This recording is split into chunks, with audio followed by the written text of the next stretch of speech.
Coming up on today's show, Kaz and I go go-karting around the Phillip Island racetrack, we visit one of the tallest lighthouses in Australia, and we go for a snorkel right here off Tullaberga Island over one of the most monumental shipwrecks in Australia. What makes a good pirate story? A captain, a shipwreck, a hero, sunken treasure, or gold? Today, I head to an island that plays host to such a story.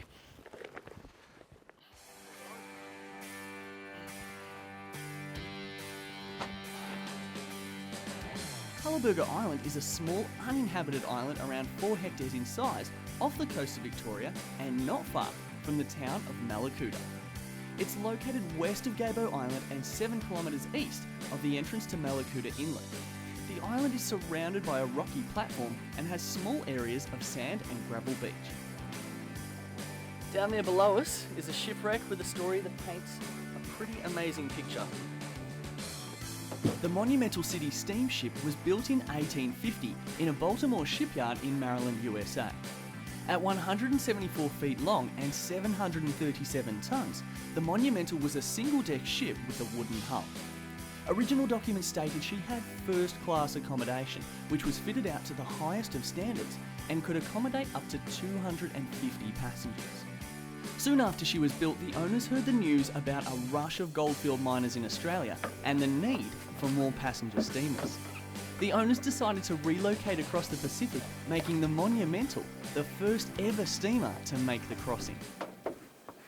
The ship made one trip from Sydney to Melbourne after her repositioning from the US, and that was to be her only successful trip in Australian waters.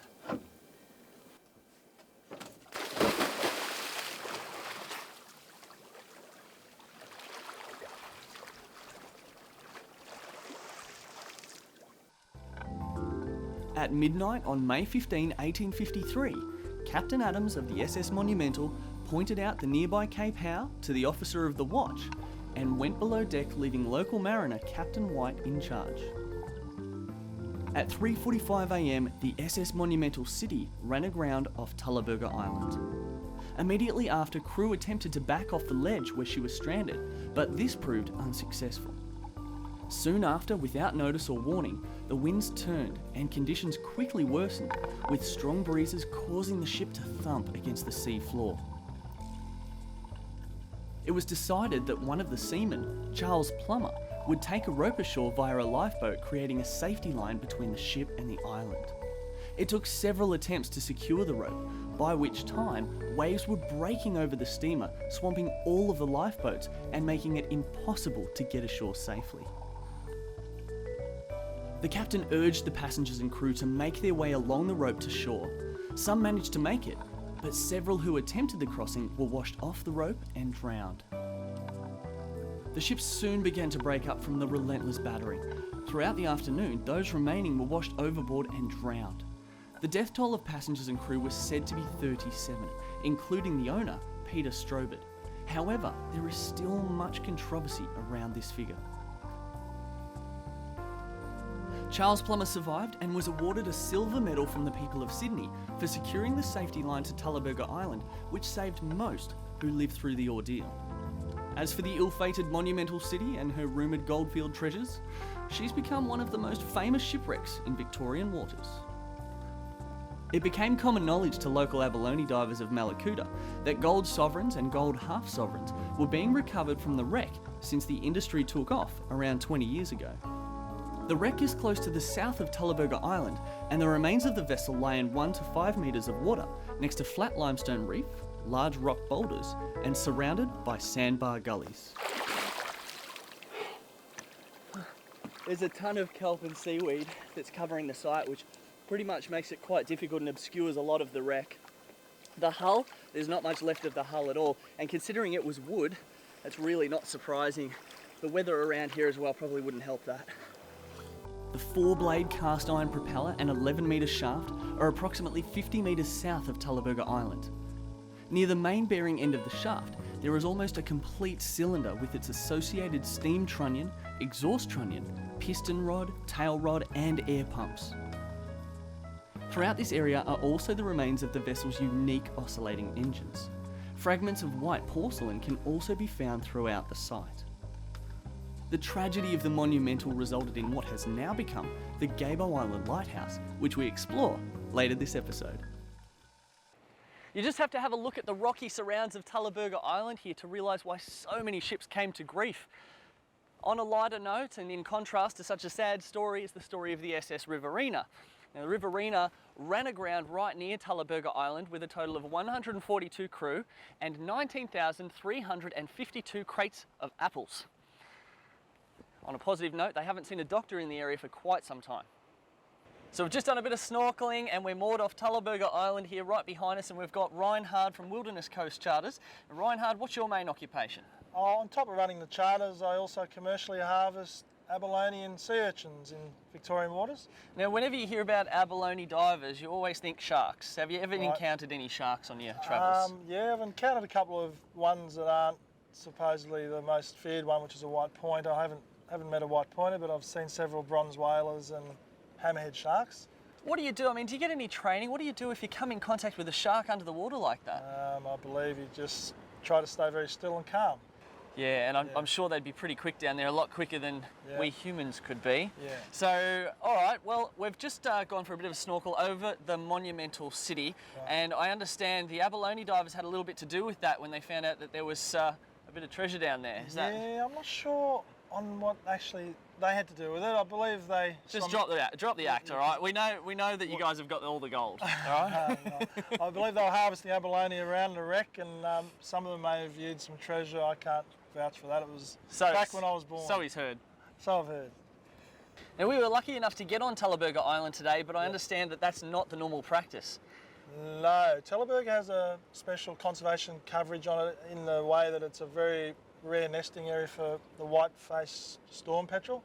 So the nests are strewn through the vegetation, and Parks Victoria prefer that no access to the island at all, especially from June to August of most years, and then after that by permit only. Well, you've been an awesome captain for us today, taking us all over the place, so thank you very much, and thanks for joining us on the show. Not a problem. And we better head off home, what do you reckon? Yeah, we can do that.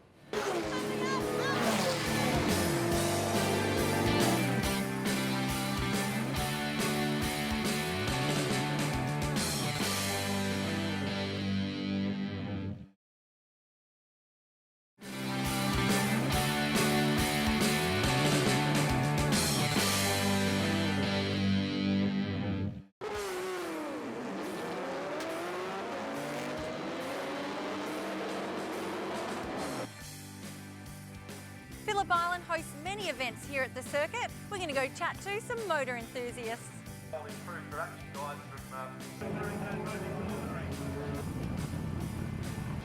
As you can see, it's a great vibe here when the events are on. So do you guys come here every year? Yeah, we make a trip down probably 2 or 3 times a year, but this one's a big one. Island Magic is a really big event for the Phillip Island Auto Racing Club. So cars coming from all over the country down for this one, so there's always some really good racing. Beautiful. And what's your favourite part about it, guys? I love the noise. Yeah, you got the earplugs? Yeah. Oh, I forgot to bring mine today. A few people thought I was a much-needed promo girl, so I thought, hey, why not? It's girl power at its best today. I've got Leanne Tanner here. Thanks for joining us. No worries. Thanks. Now, apparently it's your first race back after giving birth to your beautiful daughter. Yes. Are you excited to get back out there? Yeah, definitely. I'm a little bit nervous too. It has been a year since I raced, but it is great to be back out on the track. Beautiful. And now tell us a little bit about your history. How long have you been doing it for? I've been racing for 18 years. I started in go-karting. I was going to say, most people do. Raced pretty much everything, V8 supercars, Formula 3, whatever you can think of, I've raced it. And now I'm racing my dad's RX-7. It's beautiful. Show it off to us. Yes, very nice. It's just had a new paint job, so it's beautiful. Yeah, it's going well. Excellent. And so it's in your blood, as you're saying. Your dad was a racer, and apparently you're married to one as well. Yes, that's right. My dad's been racing since he was 17, and then my sister started racing before me, and so I just joined in. And then through the racing, I met my husband Garth, and we've been married for 7 years now. So it's definitely in the family. Well, congratulations on the new addition to the family. I'm sure that she'll get into it as well. And all the best out on the track. Thanks very much. Thanks again. We've had fun here watching the racing, but now it's time to check out the History of Motorsport Museum. We're here at the Phillip Island Circuit Visitor Centre and I've got the Managing Director, Fergus Cameron, here. How are you? Good, thanks, Karen. Good, terrific. Good to have you here. Well, I would really love to find out a bit about the history. Tell us all your knowledge. Oh, well, look, in a brief outline, there's been motor racing on Phillip Island for almost 90 years now. It started out on an old road circuit around the centre of the island. Okay. And it was about 6 miles around the circuit. And why they came to, this was in 1928, why they came to Phillip Island to race in those days was that it was illegal to race on the roads in Victoria. Of course, and yeah. they thought by going to an island that they would be able to hide somewhere Right. and do that. Get up to their mischief. But the first event they had here was a really, really important event, which was the first Australian car Grand Prix. And it's actually the second oldest car Grand Prix in the world after the French Grand Prix. Right, So okay. Phillip Island has an enormous history that goes back all that time. And after the war, there were quite a few business people here on the island that realised what really good value it was to have events here, and lots of people came to the island for those events. So that's when they came here to the Phillip Island Grand Prix circuit in 1952.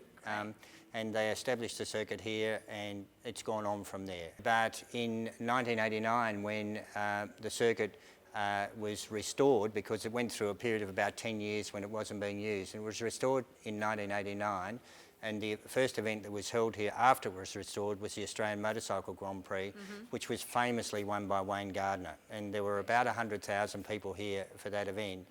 And instantly the circuit went from being a nationally known venue to an internationally known venue. Nice. And really from that point on, the circuit has really just gone ahead in leaps and bounds. Now, we all know about the motorbikes and also the V8s, the car racing. Is there anything that we don't really know about the circuit, events that are held here? Well, there's lots of activity here. There's activity on the circuit nearly 280 days of the year. There's rounds. You don't have much of a break then. No, we don't. And there's rounds of every national championship here in Australia that are held here. But there's also 2 world championships in terms of the Motorcycle Grand Prix and the Superbike World Championship that are held annually. Okay, yeah. And during the week, we have activity that includes sort of testing, vehicle launches, ride days. Do they have training courses Training as well? courses, driver training. We have a lot of driver training activity. We have a skid pan on the circuit so people can actually learn how to drive their vehicle, to use ABS braking and all of those sorts of things. But there's other things to do here as well in terms of you can go on a guided circuit tour here, you can participate in the go-karts, you can do a hot lap. I think I'm going to try the go-kart shortly, I think you should. I think Yeah. it's a fabulous experience. It's a great fun thing for families to do. And the circuit itself is a replica, the go-kart circuit is a exact replica of the main circuit. So when you're out there driving really around on the feel go-kart like you're out you there. absolutely feel as though you're on the main track. Excellent. It's really good. Oh, Yeah, I it's can't wait to fantastic. get the adrenaline rush Yeah. going then. Yeah, it's terrific. Awesome.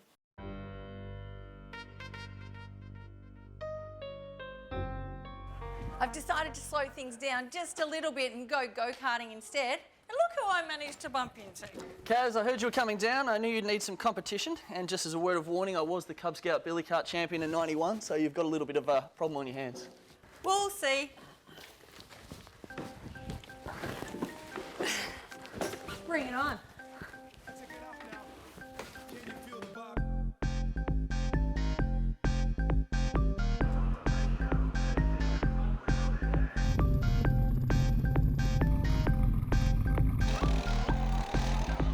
So let the race begin.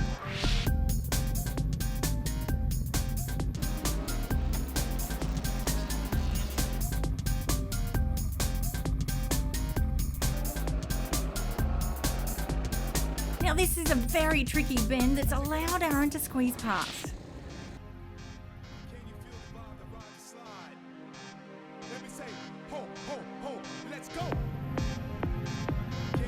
But don't worry viewers, as always, I've left him in the dust.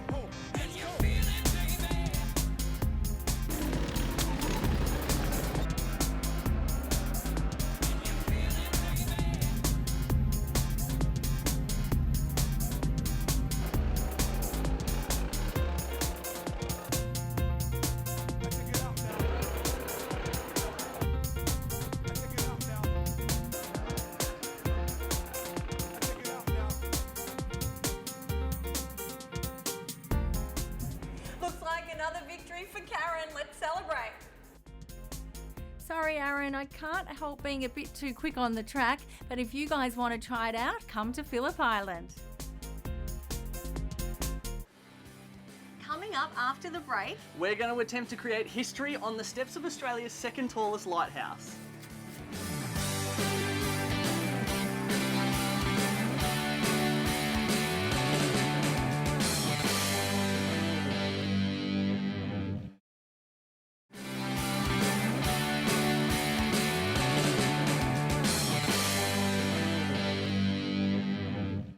so where are we off to today, Aaron? Well, Kaz, we're here at the Mallacoota Wharf and we've got a 25-minute trip across the Mallacoota Inlet to Gabo Island. Looks like there's our ride. Let's go. Okay, let's do it. You got all your stuff? I think so. Located on the New South Wales-Victorian border and just 13 kilometres from Mallacoota, Gabo Island is separated from land by a narrow channel less than a kilometre wide. Mallacoota is just off the Princess Highway and midway between Melbourne and Sydney. Access to the island is by air or sea from Mallacoota, depending on the weather.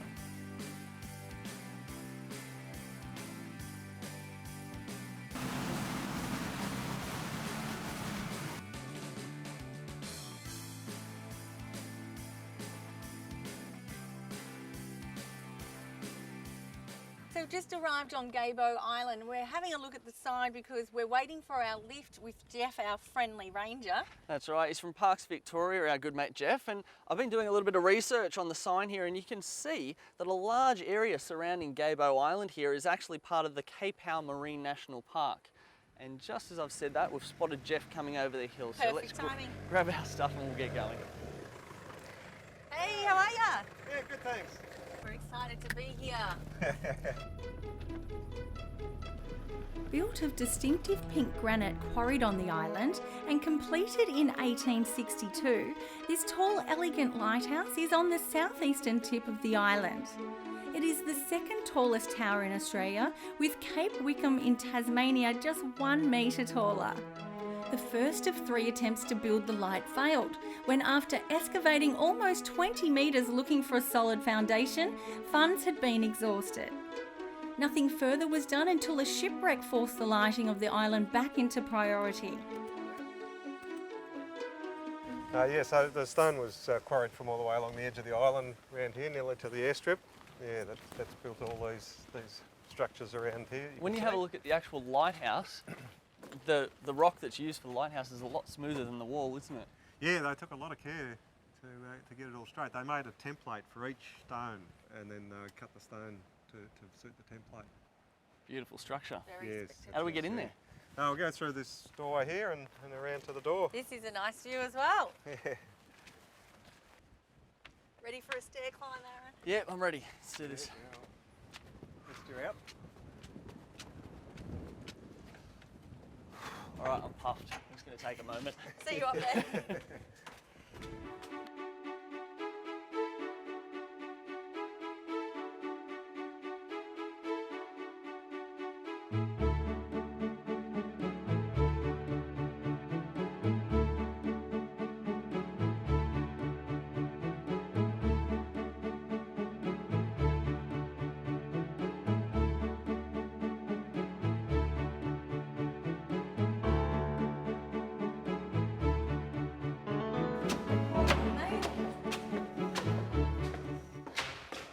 Keep you fit, wouldn't it? Like the walk outside? Certainly. Kaz needs a breather. Beauty. Oh, look at this. Wow. So you can see down there, it actually looks like, is that where they've cut the rock? They've cut the rock out from all the way along here. You can still see down there where the feathers and wedges have been left in the rock, in that little corner bit. It's really obvious where they've cut into it, isn't it? Looks like interesting artwork now. Yeah, well, we've got a couple of hippos in that rock pool over there. Yeah, true. It does look like hippos.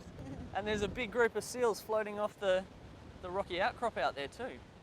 Yeah, that's right. And there's a few on the rock as well. And they'd be just Australian fur seals? Mostly Australian fur seals. There are a few New Zealand fur seals. Sea mammals are regularly sighted off Gabo Island. Common species of whales sighted from the island include southern right whales, humpback whales and killer whales. These guys pass Gabo Island on their annual migration south to feed in the Antarctic waters from late winter to early spring, and then again during autumn on their northern migration to carve in more tropical areas. Pods of dolphins, including the bottlenose dolphin, are also often sighted from Gabo Island. Jeff, it's an amazing view from up here. It's hard to imagine that this lighthouse is the second tallest in Australia. Yeah, well, maybe the second tallest, but I think it's the most beautiful. It sure is. Well, we think today that we're going to set a new record straight and pop this lighthouse in the book. I've got my prop. You ready? I'm ready to go.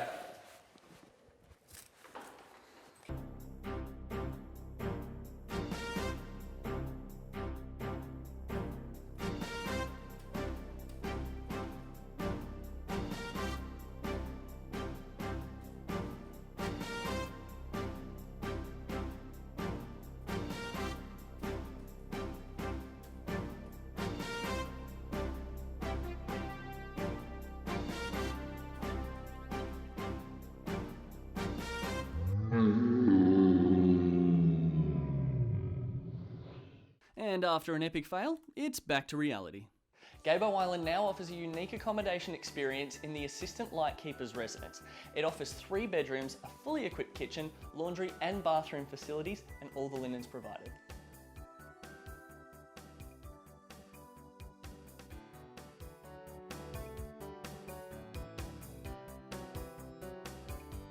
Not a bad view here in the bathroom. I think I just found the best seat in the house. Excuse me. Heading next door from the accommodation, you'll find the old lighthouse keeper's quarters, which incidentally is Jeff's place of residence. The front room now doubles as a maritime history and artefacts museum, and it showcases a collection of relics from the area, which have been pulled together over the last 150 years. Enjoy the clear water of Santa Barbara Bay or just relax on the sandy beach while taking in the view of the Howe Range. This harbour area contains an amazing underwater world, including marine fish and sea stars. After dark, overnight visitors can quietly watch little penguins come ashore and make their way back to their burrows following a day of foraging at sea.